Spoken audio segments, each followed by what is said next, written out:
Greetings, Earthlings. Hello, and welcome to another episode of the Gaming Aroma Podcast with me, your host, KDB. It is Sunday, the 22nd of December. It's Christmas season. How are you all? Hello, thank you for stopping by and listening. This is your gaming podcast, chat, ramble show, fueled by coffee. Just a standard coffee today, nothing special, no flavour. Yes, how are you all? Have you broken up from work or school or whatever? School? I don't know why I said school. I don't think I've got any school children listening to this. This podcast is aimed at people who are over the age of 18. Hope everybody's okay. I have one more day left of work. I've got to work tomorrow, but I'm working from home, so it should be pretty straightforward. And then, yes, get to enjoy some Christmas holidays, which I'm absolutely desperate for. It's been an intense couple of months at work, but I'm feeling good. It's a chilly but bright day. This is the weather report. As you know, weather is part of the news.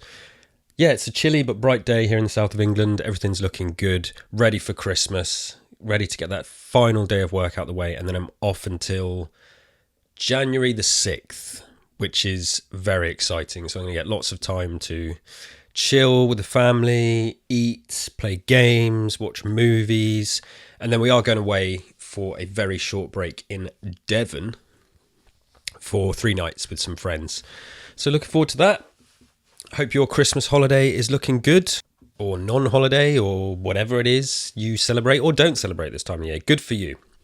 I hope the days are looking good for you, whatever they are.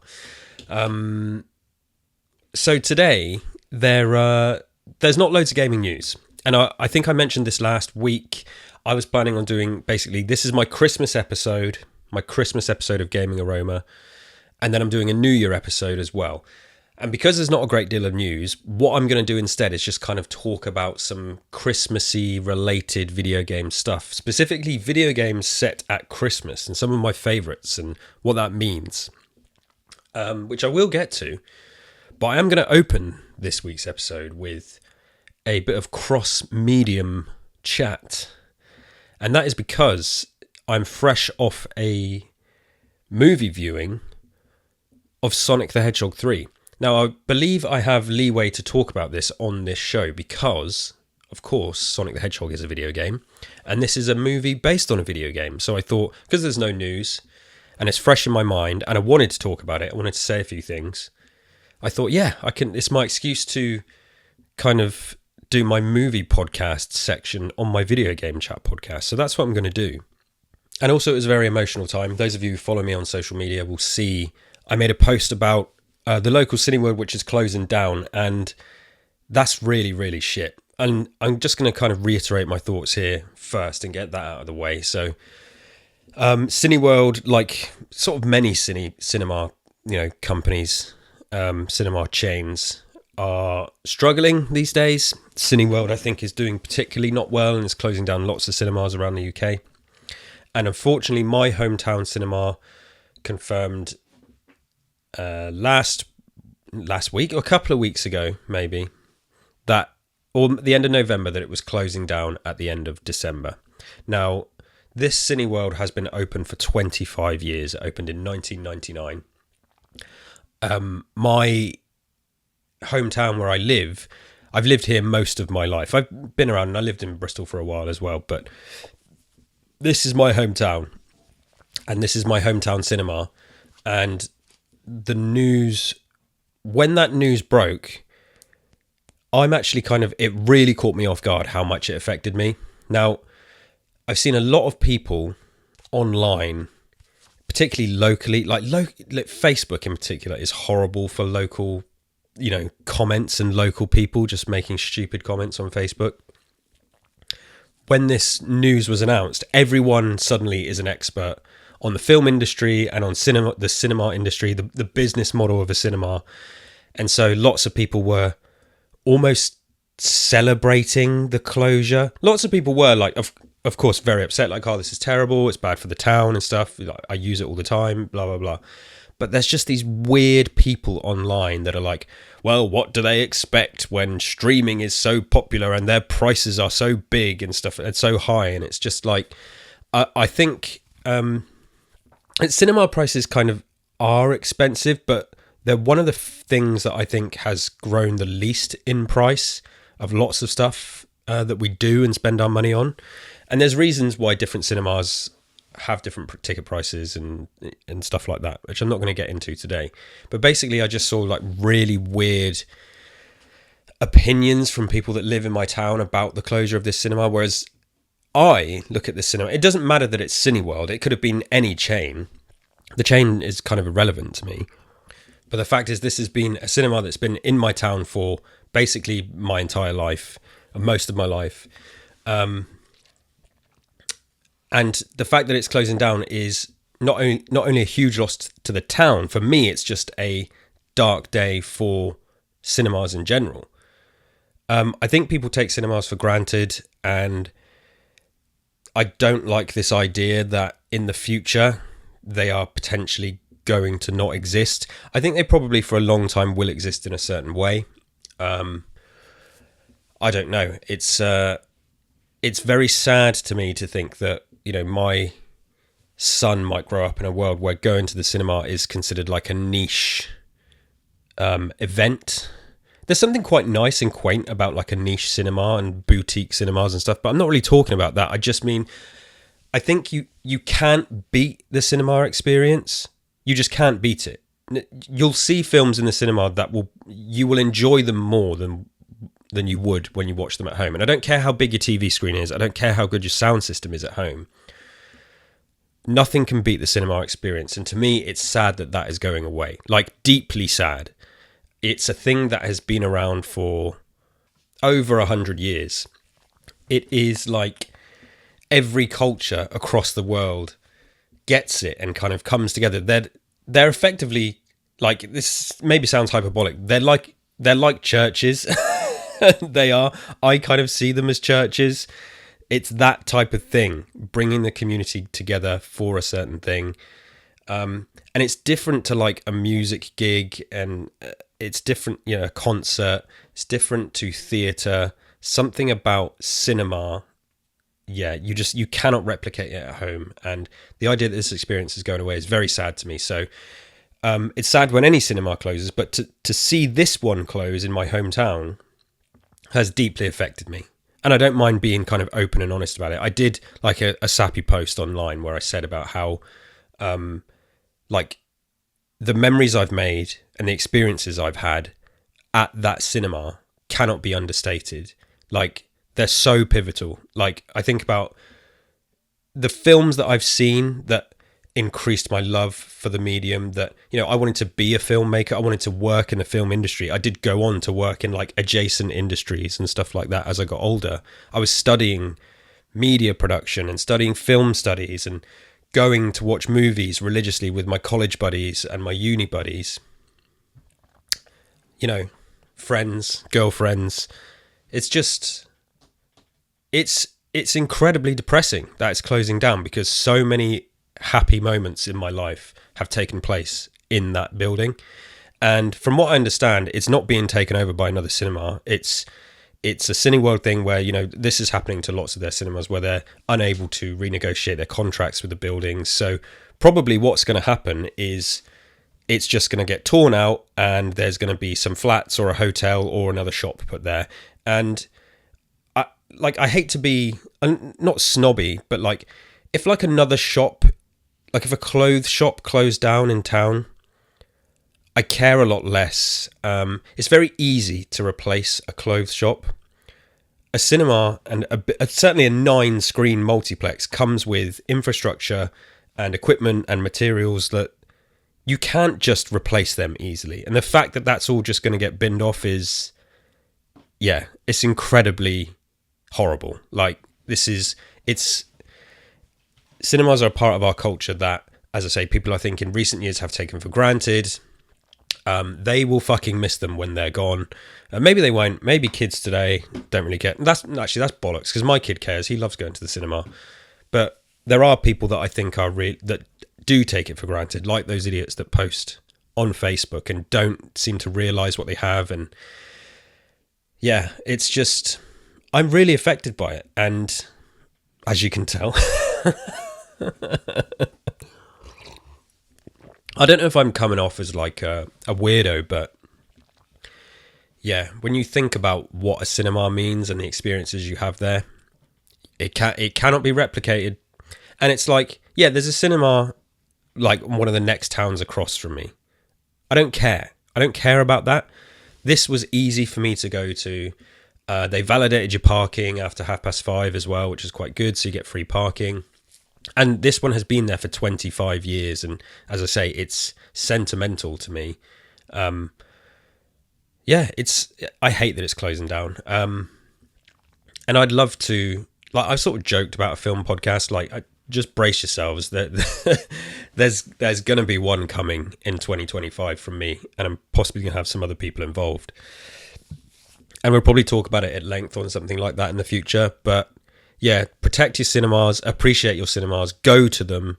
Like, if you want to see a movie, even if it's a little bit more expensive and you think, okay, I get it's expensive. Try to find a way to make it cheaper. You know, they offer unlimited cards and stuff like that.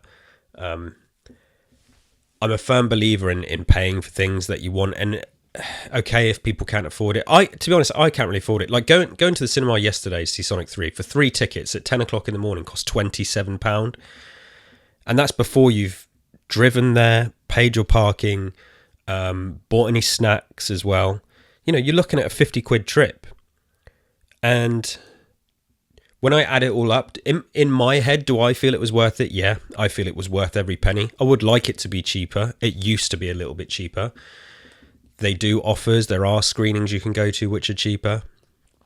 You know, people don't realise that a lot of cinema chains are bound by deals that they make with the distributors, that some of them get hardly anything from the ticket sales at all.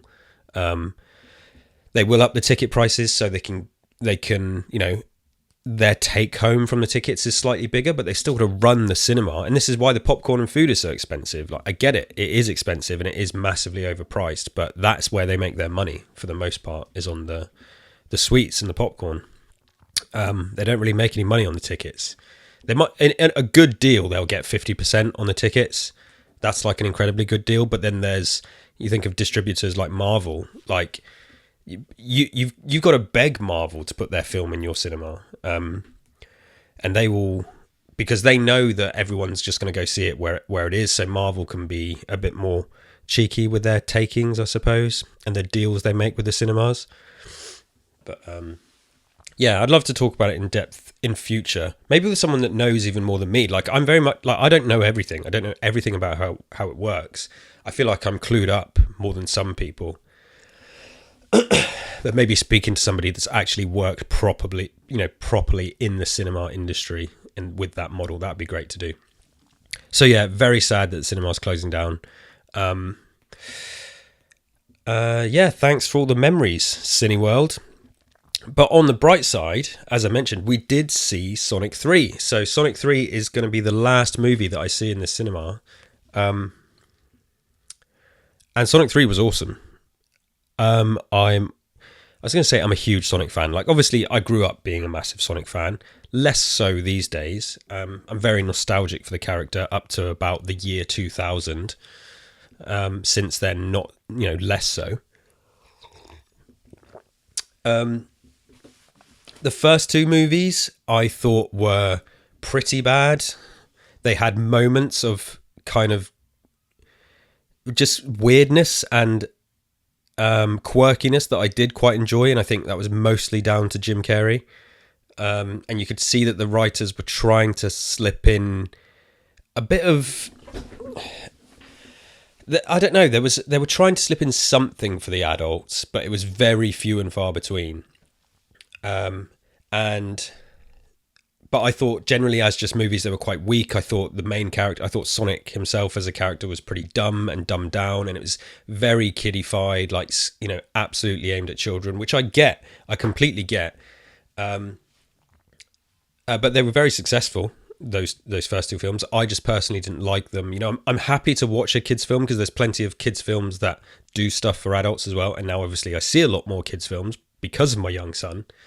I can be quite critical of kids movies if I think they're actually shit.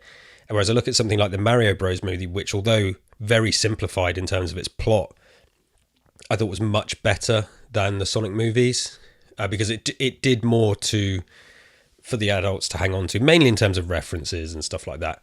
Like I've talked before about how the soundtrack of the Mario Bros movie is like worth seeing it alone because they do everything they can at every possible, scene to work in some famous piece of Mario music into the movie.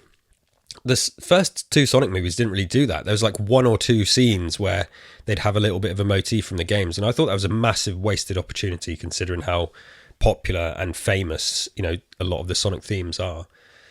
They definitely changed that up for this third one. I thought the third one was well written. I thought it had blockbuster action. The worst thing about it still is Sonic. He still feels dumbed down for the kids, and the character's job seems to be mostly exposition or a really kind of unfunny, soft, like kid-friendly joke, whereas everything else in the movie, Robotnik, even Sonic's, the humans that he lives with, I forget their names now. Tom is the guy, James Marsden. Robotnik, him, Knuckles, Tails, Shadow,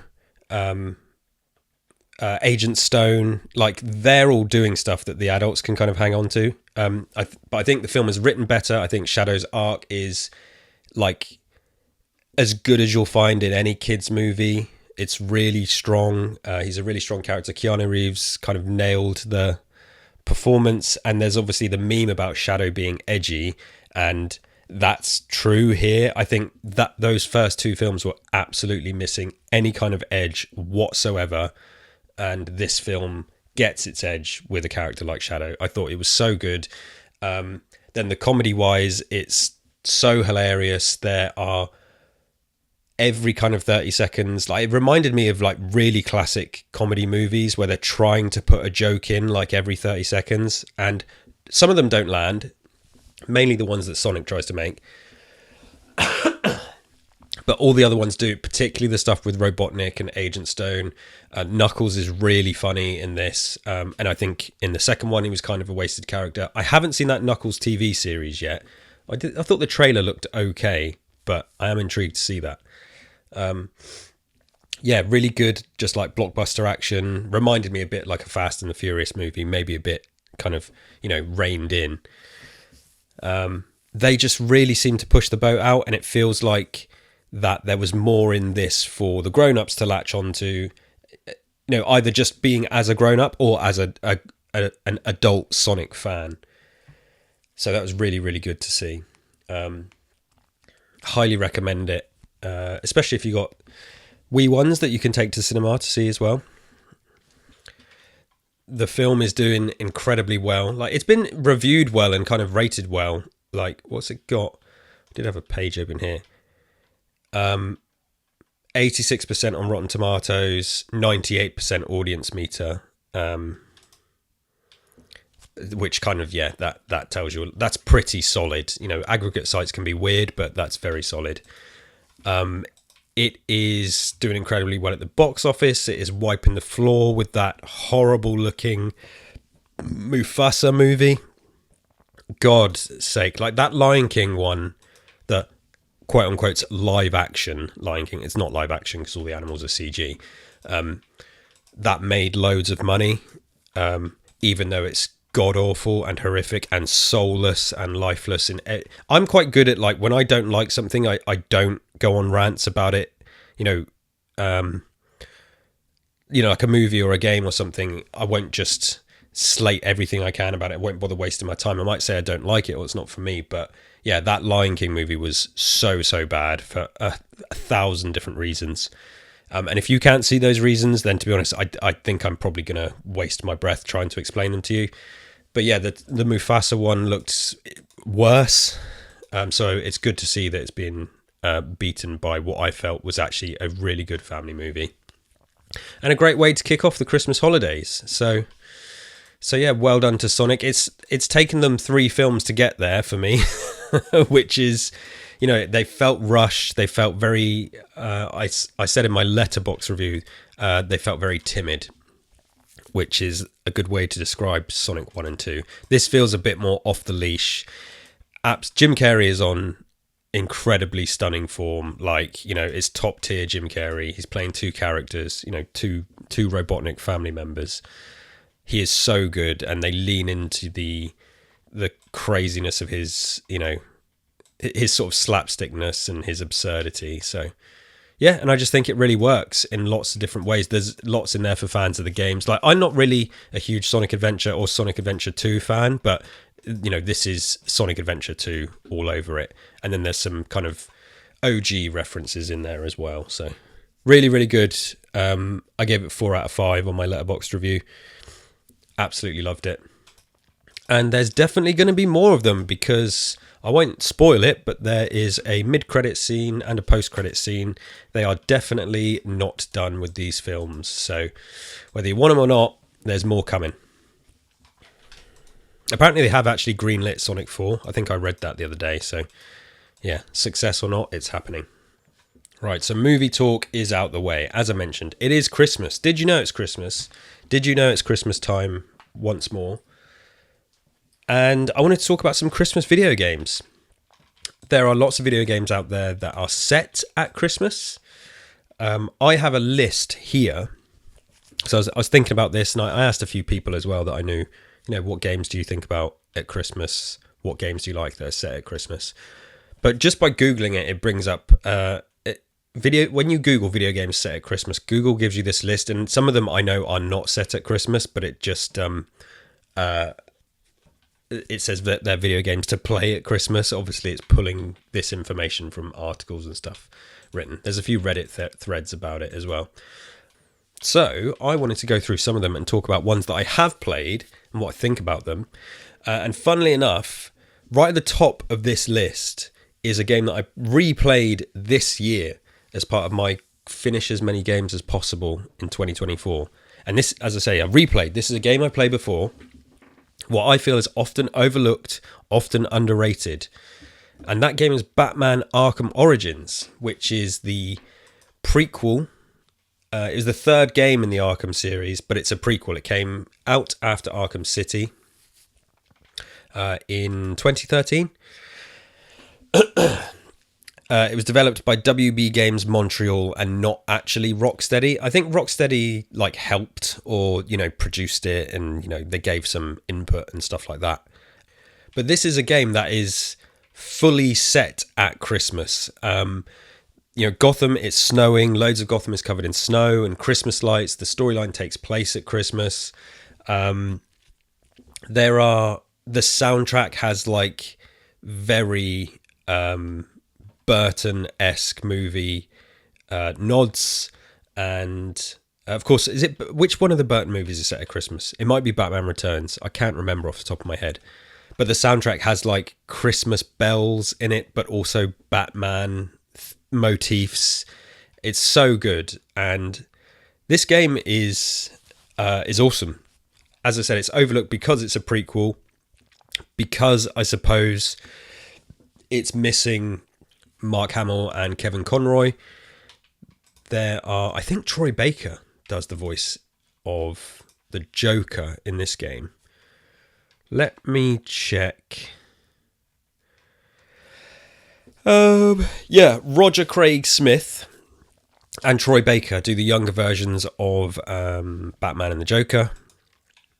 Roger Craig Smith is famous for Chris Redfield in Resident Evil, the later games. I think was he Chris Redfield in RE5? Oh my god! I'm supposed to be on a Resident Evil podcast and know all this. Where's his list of roles here? Yeah, Resident Evil 5. Yeah, he was in Resident Evil 5. He's also he voiced Chris in the Dark Side Chronicles. Any other Resident Evil games? I'm sure he did more. Yeah, he's Chris in Resident Evil 6 as well. So he had like a long stint as Chris. Revelations 2, in raid mode. I wonder if they just reused his voice there. And also, funnily enough, he is the voice of Sonic the Hedgehog. Again, like, he's the modern voice. I think he's been doing Sonic in various games and stuff for maybe about 10 years, maybe longer. But he doesn't voice Sonic in the film. That's Ben Schwartz. And yeah, I like Ben Schwartz as an actor, and he clearly loves the Sonic role. I don't think he is as good. But anyway, yeah, what was I talking about? Arkham Origins. Yeah, I think it often gets overlooked. Now, this is like a game that it plays exactly the same as, or pretty much identical to Arkham City. It just kind of comes without the bloat of Arkham City and definitely of Arkham Knight. It's a bit more of a brief affair. As I said, the setting really helps it. The Christmas setting is really cool. And I think if you love Arkham Asylum and Arkham City and you've never played this, you should definitely play it, because it's effectively more of the same, but because it is shorter, it's very digestible. But there's lots of characters that make an appearance. If you like that sort of thing, it's very kind of film noir-y. Yeah, it's 100%, I think, one of the best. It's an awesome Batman game, but when you think about games set at Christmas, this is up there. This is one of the best. I'm just scrolling through some of the notes here. So this was directed by Eric Holmes. He said, regarding the Christmas setting, here we go. Holmes described the Christmas setting as a juxtaposition between the joyful time of the year and the grim world of Gotham City, including decorative Santas near Gothic gargoyles and Christmas lights in dark alleys. Yeah, this is really, if you're looking for a game to play this Christmas, 100% get it. I'm not sure if it's backwards compatible on PS4, but it's definitely backwards compatible on Xbox Series S and X and Xbox One. I wonder if this is the one that you can't buy digitally. Can you buy Arkham Origins? It might have been delisted, you know. Yeah, you can't buy it digitally, which is awful, but I do have a physical copy of it. So yeah, go to cex.com and buy a physical copy of it. Arkham Origins up there, one of the best Christmas games ever, and just generally a great Batman game. So next up on my list, I have an even bigger throwback, and that is the Die Hard trilogy for PlayStation 1. I think it came out on the Sega Saturn as well. Let me have a look here. Yeah, PlayStation, Sega Saturn, and Microsoft Windows. Die Hard obviously is a Christmas movie. I think Die Hard 1 and 2 are set at Christmas, right? But Die Hard 3 is not. God, I can't even remember now. I know 1 and 2 are definitely set at Christmas. But anyway, this game, or this trilogy of games, this was made by the same people that made the Alien trilogy on PlayStation as well, which is also something that I loved back in the day. One of the biggest things I remember about this trilogy of games, particularly the first one, so for those who've not played this, I mean, you're missing out. This package of games is incredible. It's 3 different genres of games based on all 3 movies. The first one is like a third-person shooter where you're working your way up Nakatomi Plaza, killing terrorists and rescuing hostages and stuff. The second one is a first-person shooter light gun game, and I think it's on rails, if I remember. And the third one is like Crazy Taxi meets Die Hard, and you're driving around New York, disarming bombs and stuff and doing little jobs. So they're all an absolute blast, and I, growing up, was a huge fan of Die Hard. This, I felt, embodied the spirit of the movies quite well. Looking back, it's like they are very arcadey and quite simple, but I think as a package it was quite incredible to get 3 games like this, and I played this a lot. And one of my biggest and most fondest memories of this, particularly of the first one, is using the cheats. Because some of them are absolutely insane. I'm going to look them up, but there's things like, one of the ones that sticks out in my head is you can enter a cheat to make the plants in the game scream when you shoot them. I was typing Batman cheats. What an idiot. Die Hard Trilogy cheats. There's one that you can enter that when you shoot the terrorists, they just float up into the air, which is quite good. Here we go. Skeleton mode, sacrifice to the gods, unlimited everything, god mode, fat mode. I remember fat mode. Makes John McClane fat. Silly mode. I think sacrifice to the gods is the one where they float up into the air after you kill them. Yeah, screaming plants. This is just ridiculous. Like, because you're working your way through the Nakatomi Plaza offices, and there's office plants, like indoor plants in the corners, and you can just enter a cheat that when you shoot the plants, they scream. This makes no sense. This is back when developers were, I would say, a bit more less watched. I don't know. Video games were in a funny time back here. It was a bit more rock and roll and random, do whatever you want. And this feels like that. Like it's the kind of cheat. Gears of War 5, had something similar to this, where they weren't cheats, they're called mutators, where they basically affected gameplay. And they've got things like turn a mutator on that makes all the gun sound effects.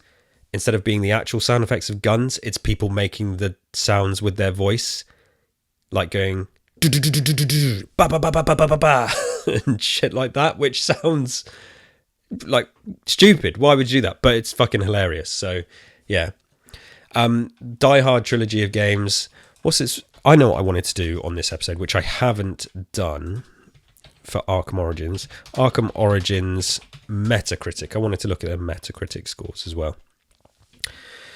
74 on Metacritic, 7.6 user score, generally favourable. I think that's slightly harsh. I'd probably rate it closer to an 8. I think it's a solid 8, honestly. I think it's very well contained and very well made. Die Hard Trilogy. God, is it going to have a Metacritic score?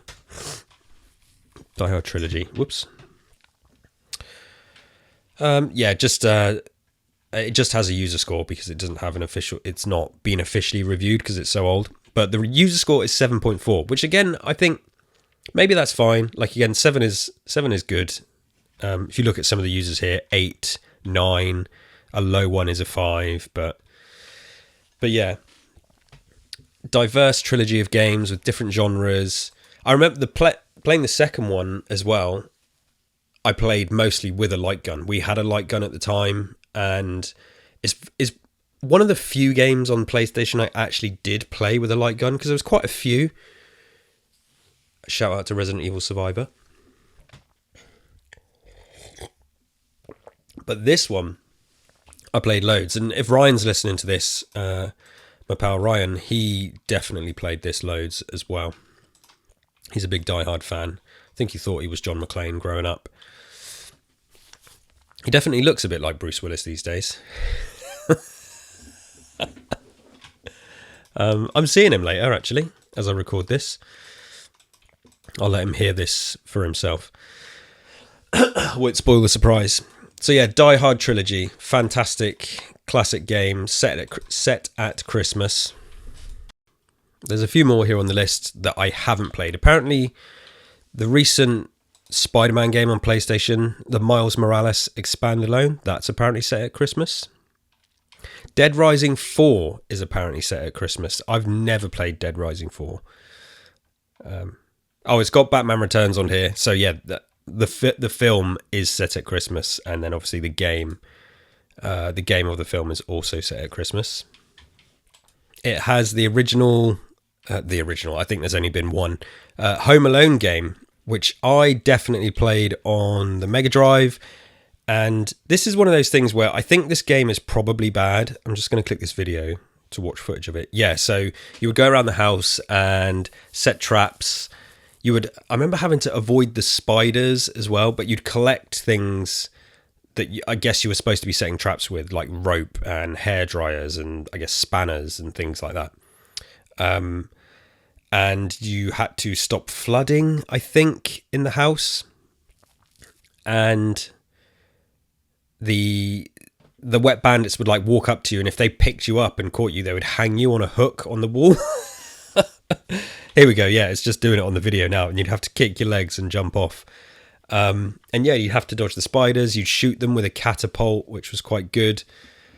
And yeah, I think this is one of those games that's probably not great, but when you're younger, you have these games that are kind of bad, but because you don't have many games, you have to play them over and over. So you kind of brainwash yourself into thinking that they're good. I remember playing Home Alone loads and enjoying it. I haven't played it since, I guess, like 1995, maybe 1996. Be interesting to revisit that and try that out. I could probably get it on probably get it emulated somewhere.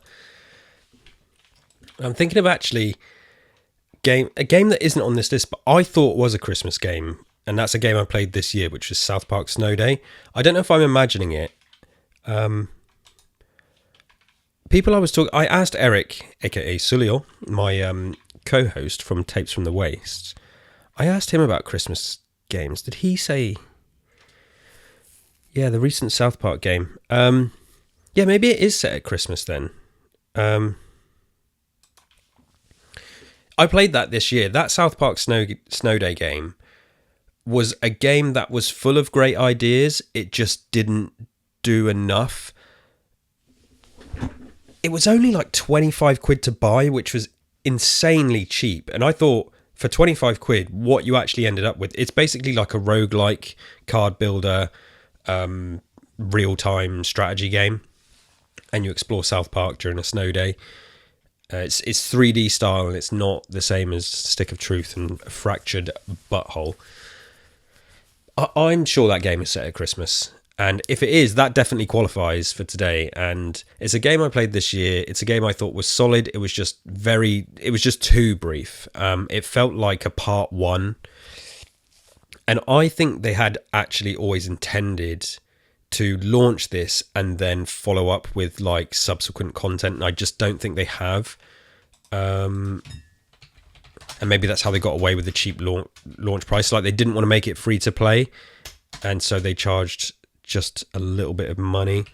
South Park Snow Day updates. New content. New horde mode locations. Apparently have added some, but I think maybe they were hoping to add more and more. If they've added decent chunks, it's certainly gone over my head and I've missed it, but I thought it was okay. Like, I'm a massive South Park fan, and it definitely does a load of stuff for the fans, and it was clearly very well put together in terms of making it feel like an official South Park game. You know, there was really funny cutscenes and funny voice acting, and the story's kind of fun and classic South Park humor. And the gameplay, you could see the good ideas. I thought the card system was really good, and it's the sort of thing that makes you want like a physical version of those cards as well. And it was fun to play. There was loads of collectibles, and I got a decent amount of time with it for 25 quid. It was over too quickly, and yeah, it was a weird one. Like I say, I think it was just a part one, and they wanted to do more, and they never got around to it. But if that game is set at Christmas, that's definitely a good one to mention. And that's probably on... I imagine you can get that for super cheap now if you're looking for a Christmas game and you like South Park. If that's on sale for a tenner, buy it. Definitely. Worth every penny. Where's my list gone? Christmas games. So yeah, Home Alone I talked about. Apparently Metal Gear 2 Solid Snake, which I have played a little bit of. This is like the original, I guess, SNES game. It is apparently set on Christmas Eve.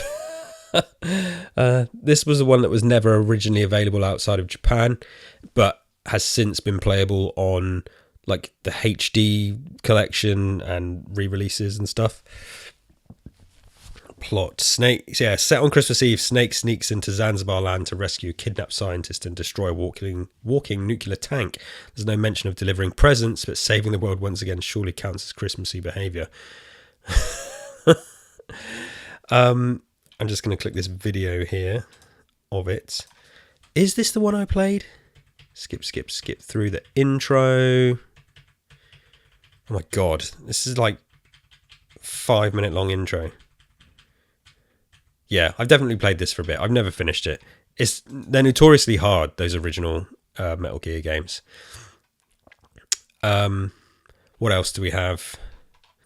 There's games on this list I've never heard of, like Cthulhu Saves Christmas, Holiday Hoarders, Days Before Christmas, the game of The Nightmare Before Christmas. I've never seen that before. Let me click that. The Nightmare Before Christmas, Oogie's Revenge. When did this come out? 2004. Okay, this looks interesting. For PlayStation 2 and Xbox. Published by Capcom.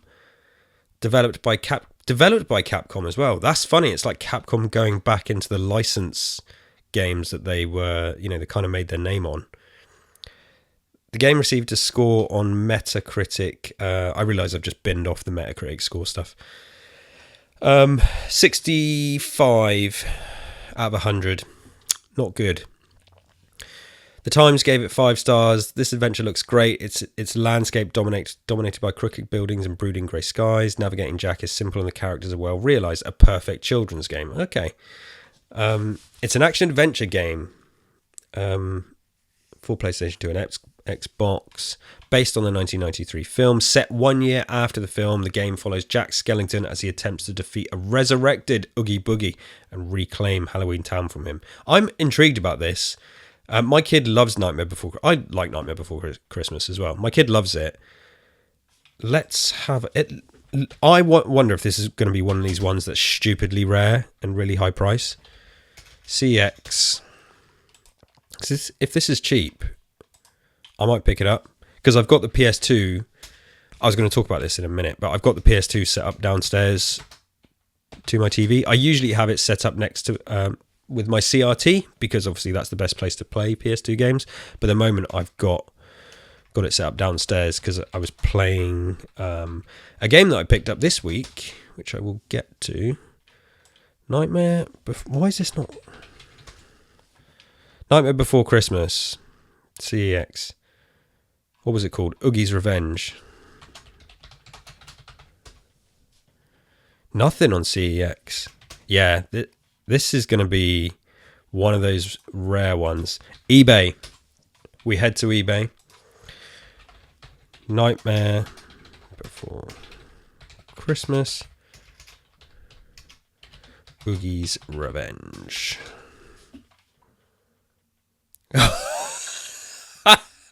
Holy fucking shit. Yeah, £100. I knew this was going to be one of those ones because I've not heard of this. And this always happens where there's these stupidly weird licensed games that I feel like they didn't produce that many copies of. And the price is always high because people love the franchises and love the IPs. And it sends the price up on eBay because they're limited in stock, but idiot fans of them want to buy it. It's like that Thor game for the DS, which I really love. I don't love the Thor franchise, but the game is awesome. And I think that's like 50 quid still to buy. But yeah, this is currently £99 on the PS2. Or best offer. Last one left. Oh, there's one here for 30. Well, okay, there's one here for 35 quid, but this is like, it's bids. The £99 one is the buy it now. 35 quid for bids. And then there's another one for best offer at £70, $69.99. These are all for the PS2 version. It did come out on the Xbox as well, and they are floating around at around 40, 50.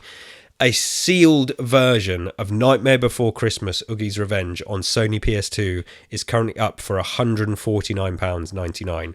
Okay, annoyingly, and this is toxic nostalgia for you, I really fucking want this game now. Oh my god, the official strategy guide is 55 quid. This is, yeah. As I say, toxic nostalgia in play. Classic, hilarious retro gaming pricing. Nightmare Before Christmas on original Xbox, £60. Yeah, so you're basically looking at between 60, some of them are on bids for 35, but it's going to go for more than that. Between 60 and £100. If you want sealed, 150 quid. I'm going to look into this game. Not while I'm doing the podcast anymore. I've looked into it enough while I talk here. But I'm going to watch some gameplay of it and stuff. I fucking knew that when I searched on CEX. It's like, here we go. It's going to be stupidly rare. Interesting. Right. Okay. Before I get on to a couple of other last things, what else? Christmas games. Yakuza. Apparently Yakuza is set at Christmas. I'm not au fait with the Yakuza franchise. I played it a little bit. Super Mario Odyssey? I don't remember that being set at Christmas. But yeah. Definitely huge shout outs to my favourite Christmas games, which I think are Arkham Origins, Die Hard Trilogy, Home Alone.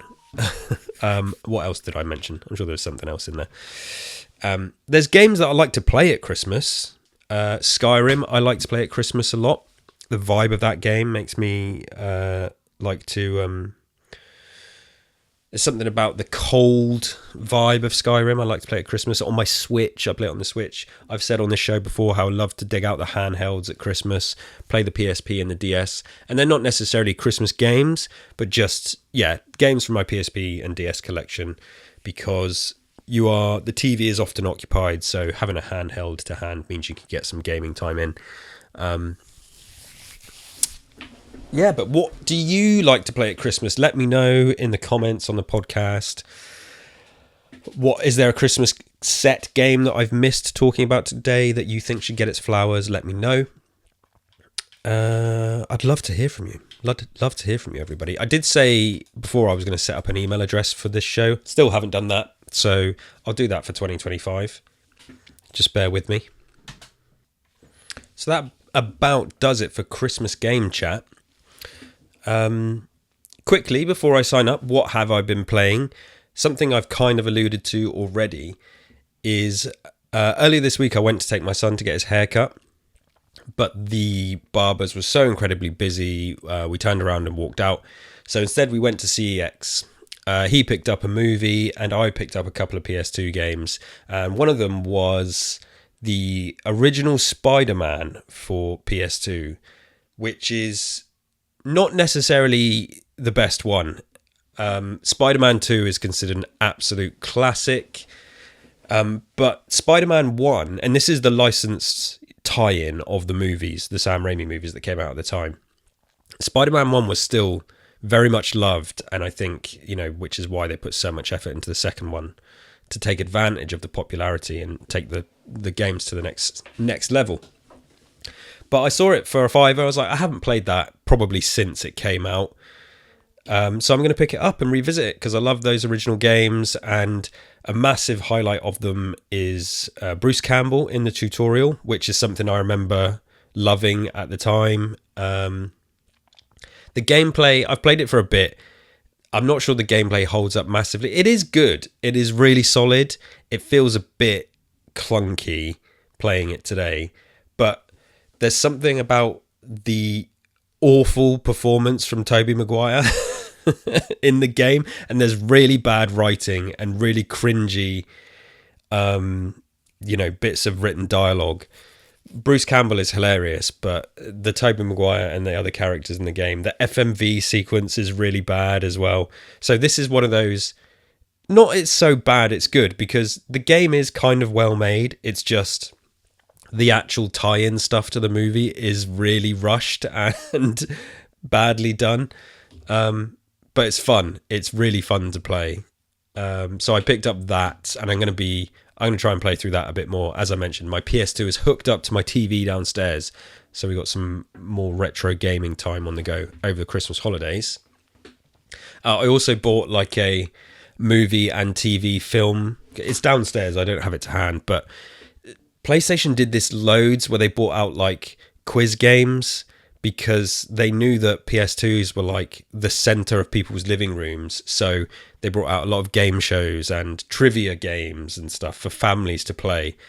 So I bought a movie and TV quiz game for the PS2, which my wife and I are going to have a lovely time playing one evening this week.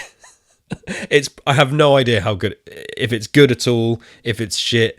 It's not like, Seen It, which has official clips and stuff. I don't think this has any clips. I think it's literally just questions on the screen. But, I like a good quiz. It's fun to play.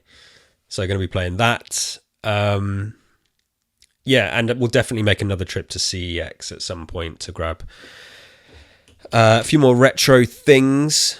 But then also I finished Indiana Jones, which towards the end did get a little bit long in the tooth. I felt it maybe has dragged on a little bit longer than it needed to. I thought when I recorded my show last week that I was near the end, or I was in the final third. I wasn't. I think I was on what I would say would be the third quarter. No, that's the same as the final third. Ish. I just thought I was in the last area. I wasn't. I had reached the snowy area, the Himalayas. I thought that was the last area. No, that was like an interlude, followed by another interlude, then followed by a main hub area, then followed by a final interlude. It is an awesome video game. It's an easy contender for Game of the Year. Diverse gameplay. It's definitely a gamer's game. If you think about these AAA games that come out these days that are very more, especially the Sony ones, that are a bit more cinematic.